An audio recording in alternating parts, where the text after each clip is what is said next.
back here doing some awesome hiking here in the gorge in West Virginia here, and we got this awesome creek we're hiking, and it's been crazy. We're about 10 miles into our hike right now, and we're doing some collie training. And hey, I want everybody down in the comments to say hi to my brother. He's helping me out with today's video. Hello. So I get a beat on my brother today. Doesn't happen too often. He's my older brother. Just a little. Just a little bit. So we're gonna be working some empty hand stuff. We're gonna be working on the parries, the parry system of collie. We've got 3 basic parries that you just saw on the intro of this video. And you're gonna see we have our parry number 1, which goes to the shoulder. Our parry number 2, which comes up and uses the outside of the forearm. And then our parry number 3, which comes in and that finishes up doing the jamming with the defensive techniques on the empty hands. What I want to do right now, because I got my brother here, I got a partner here, I want to give you a little bit of application in understanding this. Some of the videos that we've done in the past are like, well, why are you touching your shoulder on those? Because this is the box. Everything's going to work inside of our shoulder width. 1, 2, 3. So you can see how tight these parries are. And since we got the luxury of a training partner, he can throw some punches at my face, and then I can show you the application of these techniques, of these parries. We're gonna start off very easy. We're gonna start with the jab. Normally when we begin this, I like to begin this in the right lead. And the reason for that is because a lot of our weaponry is done in the right lead. However, he prefers fighting in the left lead. And as I say all the time, in collie, you wanna practice both sides. Because at the end of the day, you need to be able to operate whether your right foot's forward, your left foot's forward, or even if you're in a neutral stance. So just for ease of instruction, we're gonna take this from the left lead right here. So what we're gonna do, let's turn it around. He's gonna throw that jab right at my face. Go ahead. Boom, right there. So he's a little shy there. Go ahead, boom. Right there, that's what we want. We wanna make sure that we're getting a good feed, that we actually have something to defend. That's number 1. Now we're out here hiking, we don't have training gloves, so we're gonna be careful, and I wanna make sure we're gonna open it up so you guys can see it better on the camera. But when you're training this stuff for real, throw some gloves on, so if you accidentally get tapped, you got some protection. But you're gonna be doing it about this distance, right? He's gonna come in, he's gonna throw that punch, boom. And we wanna make sure he's at range to make contact. For the video, so you guys can see, we're gonna move it back just a little bit for the instruction part. So when he's throwing it, boom, it's gonna fall a little short so you can see this hand placement. Following me there? Before the trolls start commenting down below, he ain't trying to hit you. Okay, so the first thing we need to do, when you look at the beginning sequence, you're gonna see how I stepped off the line. That's number 1. Footwork is always number 1. Your first line to protect yourself is your footwork. Then we're gonna follow it up with our hands. So as he throws that parry, or that punch, the first thing I'm gonna do is parry number 1. The reason we go to the shoulder is I do not want to overextend my parry. Because now if he fires that cross over the top, he's got a big opening, and it's a lot more time. It takes a lot more time for me to get this back. So I'm gonna keep it within this shoulder right there. So if he decided that he was throwing a combination, right, I could pick this up because I'm working within this smaller window frame right there. So in the form, you're gonna see how I tap that shoulder. You don't have to tap the shoulder in application, you just want to make sure your hand doesn't go past the shoulder. So he fires that jab, I step off the line, and I'm right there within the shoulder, parry number 1. So let's do like 5 of those, nice and slow. 1, 2, 3, 4, and 5 right there. Now we're gonna follow that up with the second parry. What the second parry is gonna do is it's gonna help to jam up his ability to come back with this other hand, because it's gonna off-align his body. So 1, 2, right there. Now if he comes back to fire that cross, not impossible, but it takes a lot more effort, and my hand's already there playing within this box. So when you go into that second parry, parry 1 to the shoulder, parry 2 stays in the shoulder. It looks like it goes a little bit past because I might step off of that center line a little bit more, but it's still working on this same line right here. So when he fires that jab, 1, 2.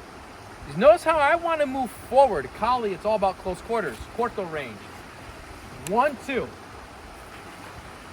1, 2. The second parry could end up being a hit. The fingers can go into the eye. You can go into a back fist if you prefer to have a closed fist instead of an open hand. This could be a slap to the ear. If you've ever been slapped in the ear, that will ring you. Right? So that's our parry 1 and 2. The third parry is going to happen from this position, and that's that jam. Now we're going to get this total exposure. Now we can come in to those follow-ups, and there's no way that he can fire that cross anymore. So we go into 1, 2, 3. Now fire that cross. Impossible. He has to come all the way around the other way with a spinning back fist or elbow, right? But now he's exposing his back even more, and we can go into some really sweet and kind of dangerous takedowns from that position. So we won't go in there, but you can kind of see where your training can continue. So from there, we have 1, 2, 3 right there. You want to make sure you get this turn and you get this jam. You can't come back with either arm. Even if he retracts this, go into your retraction, into your guard. Everything is closed off. Come back with this elbow. Very difficult because I'm already moving in. And you're exposing that whole flank. That's the purpose of the parries. So we have 1, 2, 3.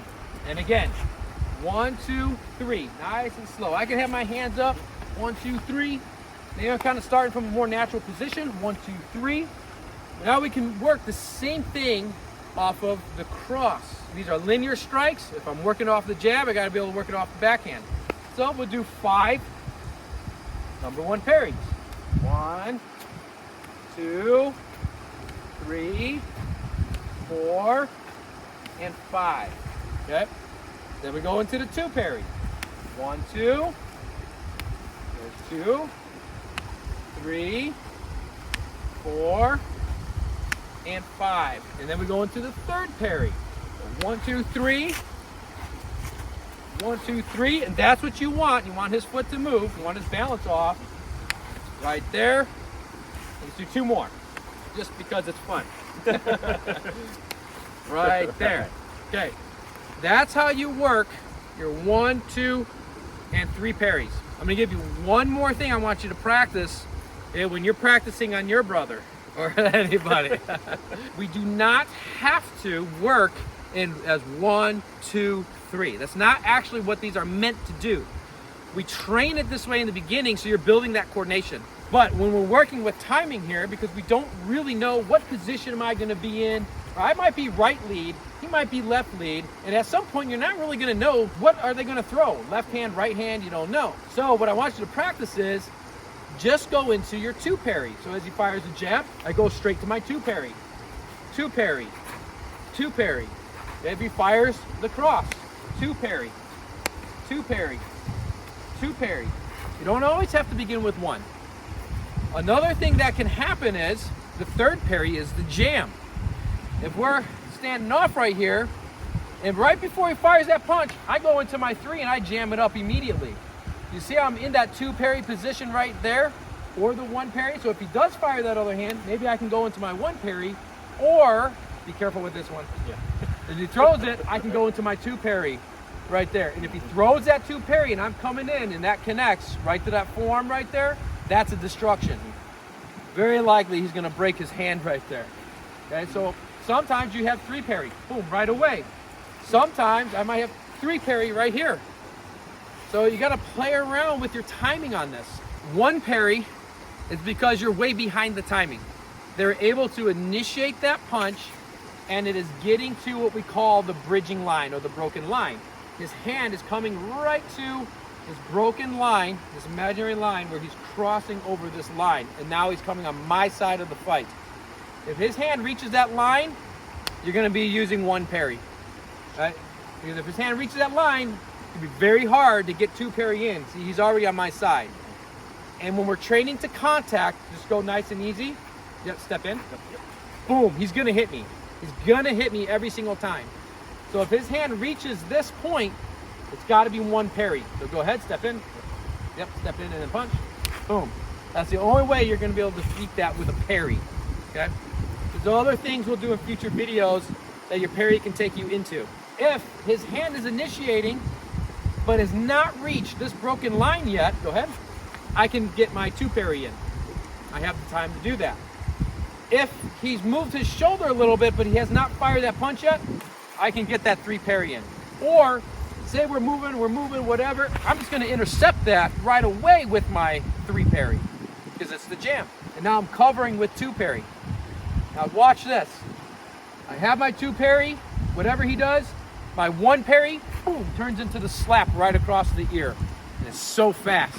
So in Kali, we go from offense to counter offense, back to offense.